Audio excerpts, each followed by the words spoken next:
বিএনপির note of dissent গণভোটে 5 কোটি মানুষ খারিজ করে দিয়েছে আপনাদের নোট অফ ডিসেন্ট আমরা মানি না। জাতি সাক্ষী হয়ে গেছে যে দেশের প্রধান দল যদি জাতির কাছে দেওয়া অঙ্গীকার না মানেন, ওয়াদা রক্ষা না করেন, এই দ্বিচারিতা যারা করে তাদের কাছে কোনো সংস্কার আশা করা যায় না। মুখে এক কথা, মনে এক কথা। এখন তথ্য সম্প্রচার খাতের সংস্কার, হয়তো প্রবন্ধকার মনে করে সংস্কারের কপালেই তো খারাপ অবস্থা। এই তথ্য সম্প্রচার বিভাগের সংস্কারের কথা আর কি বলবো, একটা রোড ম্যাপের আইডিয়াটা উনি দিয়েছেন। তবুও বলি, এই সংস্কার এখনো আলোর মুখ দেখেনি।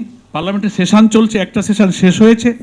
আমাদের বিরোধী দলীয় নেতা জামাত ইসলামের সম্মানিত আমির ডক্টর শফিকুর রহমান কার্যপ্রণালী বিধির 68 বিধিতে মুলতবি প্রস্তাব দিয়ে এটা পরিষ্কার উল্লেখ করেছে যে এখনো সময় আছে, পার্লামেন্টে আপনি সংবিধান সংস্কার পরিষদের সেই বৈঠক ডাকুন। আমরা যে 84টি বিষয়ে একমত হয়েছি, বিএনপি 10-12টা বিষয়ে নোট অফ ডিসেন্ট দিয়েছে। মেজর জুডিশিয়াল এবং কনস্টিটিউশনাল রিফর্মের ব্যাপার তারা নোট অফ ডিসেন্ট দিয়েছে। যেগুলো না মানলে এ সংস্কার একেবারে ইম্যাটেরিয়াল হয়ে যাবে, ওইগুলো বাদ দিয়ে তারা শরৎ মানেন। আর আমরা বলেছি, জাতি বলছে 70% ভোটার হাতে ভোট দিয়ে হায় জয়যুক্ত করে প্রায় 5 কোটি মানুষ 84টি সংস্কার প্রস্তাবকে মেনে নিয়েছে।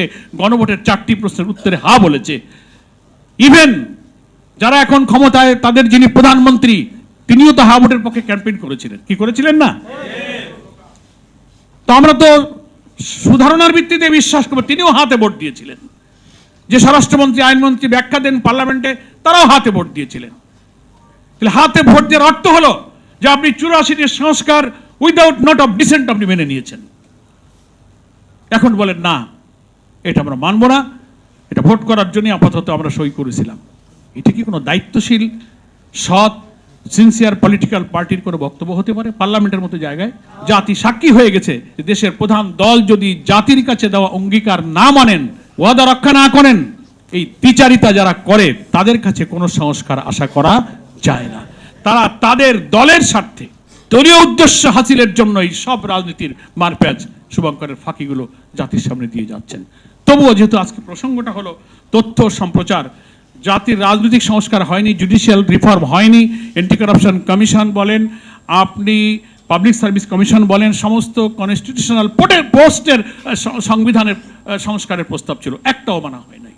আর যেসব নোট অফ ডিসেন্ট বিএনপির আছে, জাতিকে বোকা বানানোর জন্য দেখে না, সুন্দর করে বলেন, ওই ঐক্যমত্য কমিশনের লাল বইটা হাতে থাকে পার্লামেন্টে, বলে আমরা জুলাই সনদের সব অক্ষরে অক্ষরে মানব।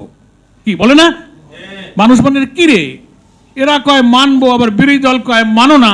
এই মানবো আর মাননার ফাঁকটা এরা বোঝে না। আমরা অনেক গোল টেবিলে এই কথাটা ব্যাখ্যা করেছি। ওই যে মানবো বলে, তার অর্থ হলো যে 10টা নোট অফ ডিসেন্ট গুরুত্বপূর্ণ রাজনৈতিক সাংবিধানিক পদের সংস্কার ওনারা মানেন না, নোট অফ ডিসেন্ট দিয়েছেন, ওইটা সহ ওইটা বাদ দিয়ে ওনারা মানবেন। আর আমরা গণভোটের রায় মানতে বলি কেন?